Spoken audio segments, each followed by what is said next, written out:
What's up guys, welcome back to the channel, and in today's video I'm going to be running you through my future brake setup for my track Fiesta.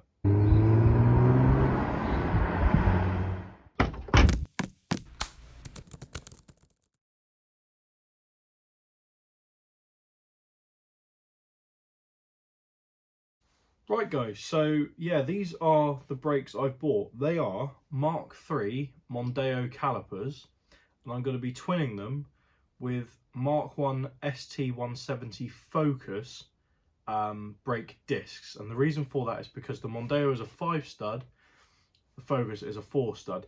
There are many different brake options, including massive amounts of aftermarket options, but obviously they go into the hundreds of pounds, and I don't really want to be spending that much on what is effectively just a diesel. It's not really worth it in the short term, maybe in the future, but who knows. But for now, I've gone with this setup. There are a few modifications you need to make to the car, e.g. drilling out bigger holes to support the carriers, but overall these brakes should give us a bigger contact patch. They're still single piston calipers, but obviously they're a lot bigger. They're going to provide a hell of a lot of stopping force, especially with the bigger ST170 brake discs. But really in this video I'm going to be stripping these down and restoring them because they are crusty. Right guys, so the first stage of this caliper disassembly and rebuild, 12mm bolts on the slide pins.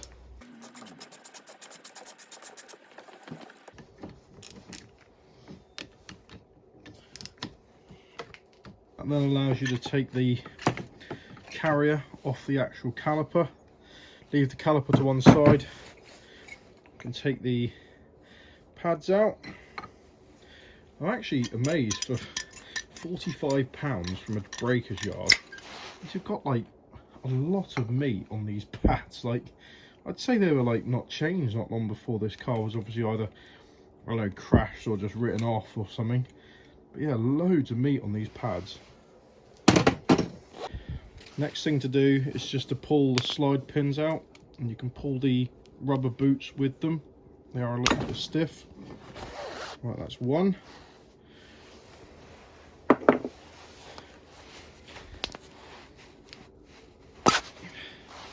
And that's two.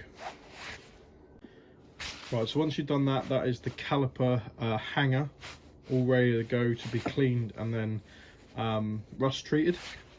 Next step is actually getting the piston out of the caliper housing. This can be a bit messy. You might find there's still brake fluid in here. I can actually feel the weight of this. I feel like there is. So there's a couple of ways you can do this. You can either see if you can get it out of this tube here, which is obviously the feed, or you can try and bleed it off through this nipple here, but it'll make the job a lot less like messy when you come to actually push this out. Right guys, I'm just using an 11mm ratchet spanner to undo the bleed nipple, like so. Really simply guys, you can basically just inverse the caliper and let all that old fluid drain out. Ugh, that is manky.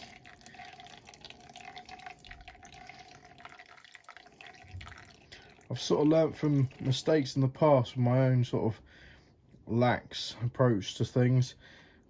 Brake fluid is often overlooked, and as you can see by the colour of that fluid, yeah, that was long overdue. So yeah, do your brake services because they are crucial. So the next stage is to get this piston out. Now really there's only one way of doing it, and that is by using either compressed air or hydraulic fluid. You could do this on the car technically and use the actual brakes to push this out. So if you remove the caliper and the pads, push the brakes, it would like push it out. But remember, all that fluid you built up is going to come out with it, and it's going to keep going because it's still attached to the brakes. So the easiest thing I found is get an airline, and luckily enough on my Ryobi pressure tyre inflator here, it's got like one of these for a football, and believe it or not, this does actually work. So you basically put it in there, and you'll have to sort of try and find a way of pressurizing it, but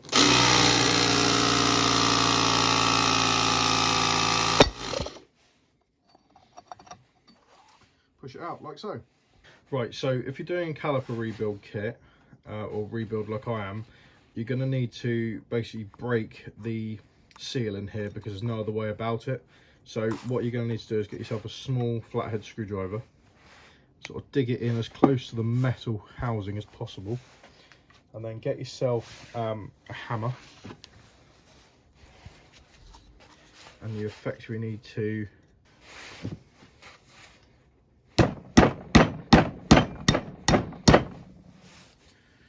you should eventually feel it pop, and you can see there that it basically breaks that metal snap ring, which obviously now needs replacing. You can then, in here, it's better if you have a pick, but you can use a small flathead. There is a rubber fluid ring that you basically just need to dig out of the crack that's about 2 mil in.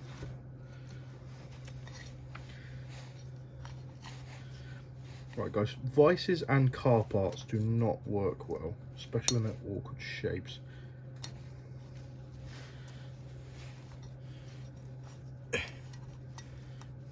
There we go, that's the oil ring. Then finally, you can take your 11 mil again and remove the bleed screw. 14 mil. Oh. Yeah.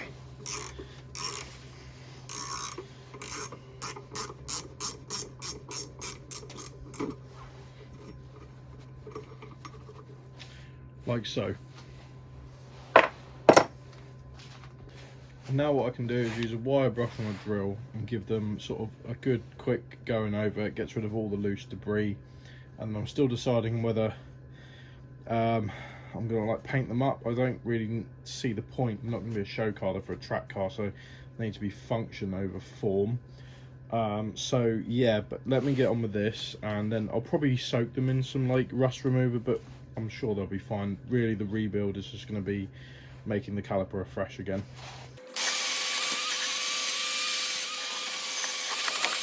Right guys, so we're back with the caliper. Here it is. It's been rust treated. I used some of this built and hammered deoxy. I highly recommend this product, especially if you can find a way of constantly boiling the water while it's been used. Really good product. You can see here years and years of surface rust has just been put back. It's not a perfect finish, but it will do for the time being. I've decided not to paint them because on the basis that it's a track car and form over function. Function over form, I meant to say there.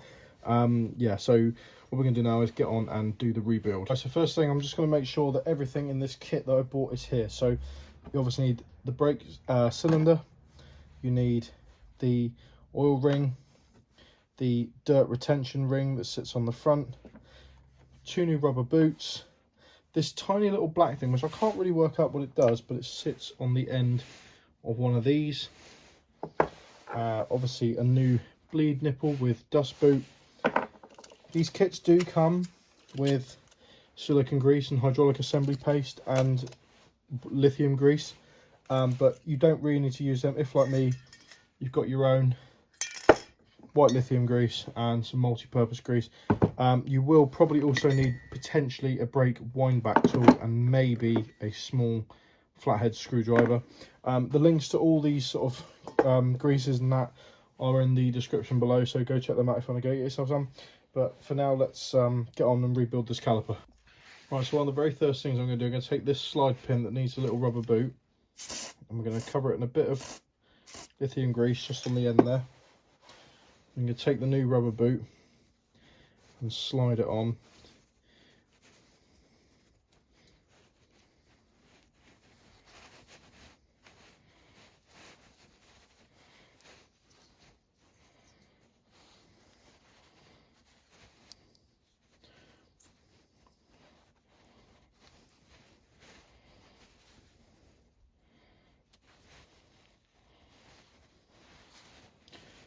You may find it takes a bit of time as the new material isn't as forgiving as the old ones, but eventually it will slide over the top, and there we are, that's that all together.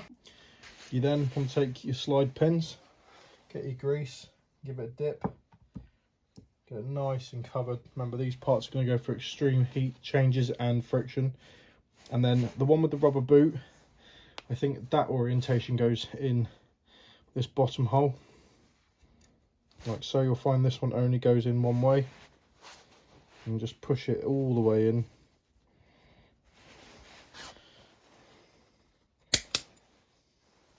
You'll find that it clips quite nicely onto the rubber boot. Once they're both in position and they move nice and freely, you should be able to pull them in and out. You can leave that to one side, and we can now move on to the caliper. And the first thing you need to do is take your new bleed screw with dust cap, put it in the bleed screw hole. That way you know where it is and you're not going to lose it, because obviously they are quite small. You then want to rub a tiny bit of grease round inside the inner of the cylinder. And the next thing you need to do is take your new oil seal ring, and you see the groove about 2 or 3 mil in. You want to just line it up nice with that groove. Can be a little bit fiddly.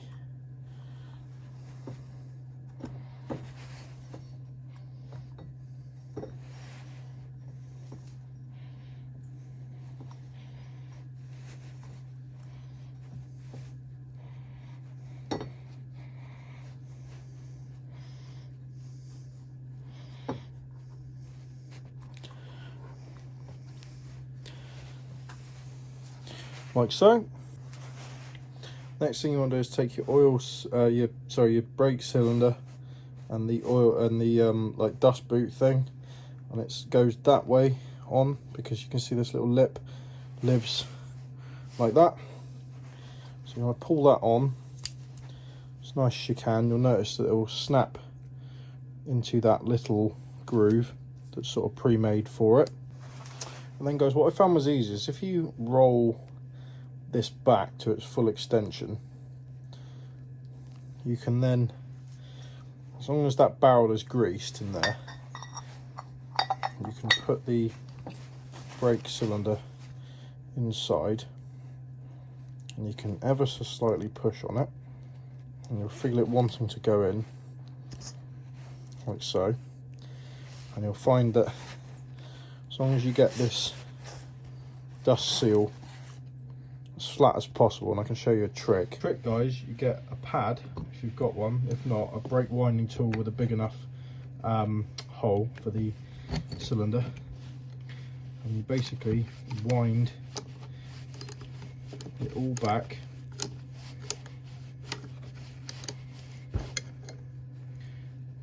till it won't go any further. You can release it off.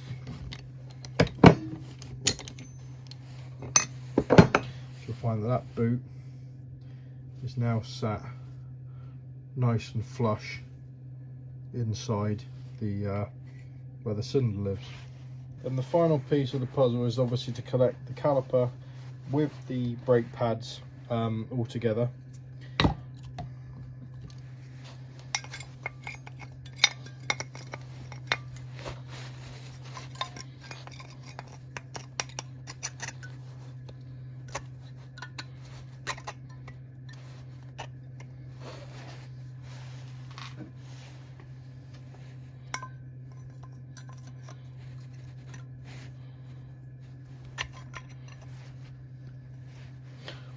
Now I will just say, because I know guys who do brakes, you'll notice I haven't put any copper grease on the back of the pads, and the reason for that is because these pads are not staying in. I'm going to have to take this apart and redo it. I'm literally just putting this together for the for the video, but in sort of real life, if you're doing this, probably put a bit of copper grease on the back of the pads. It will stop them squealing. God knows why, but it works.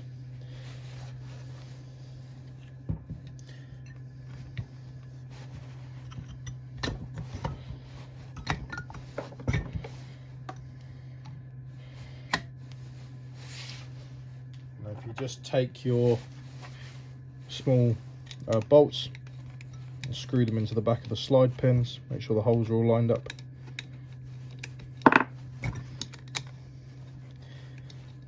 Like mine don't seem to be.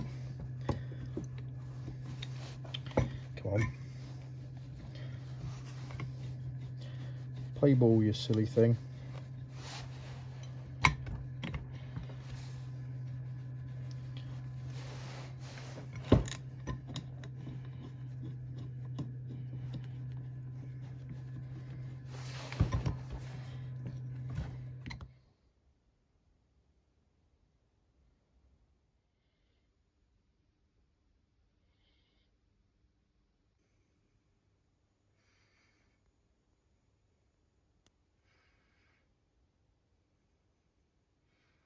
And there we go, guys, 2 completely fully built and refurbished Mondeo Mark III calipers to go on my track Fiesta.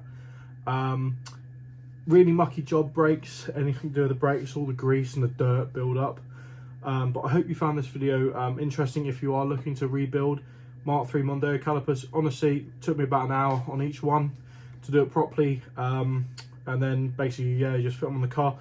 Like I said, I'm not painting them because of function over form. They're a track car, they're going to get absolutely hammered anyway. Next plan is to obviously put them on the car. There are a few little modifications you need to make to a Mk6 Fiesta to fit these. But obviously if you're just here for the Mondeo content, then there you go. But yeah, the next thing is to get focus brake discs and then put them on the car. But that's going to be for another video, guys. So yeah, hope you've enjoyed the video. Hope you've enjoyed the content of me refurbishing these. Hope you've learned something. All the links to anything I've used in this video are in the description of the video. As always, guys, really appreciative of all the likes and the subscribers. We're really close to 1,000 now, so make sure you smash that subscribe button, and I will see you in my next video, guys. Cheers.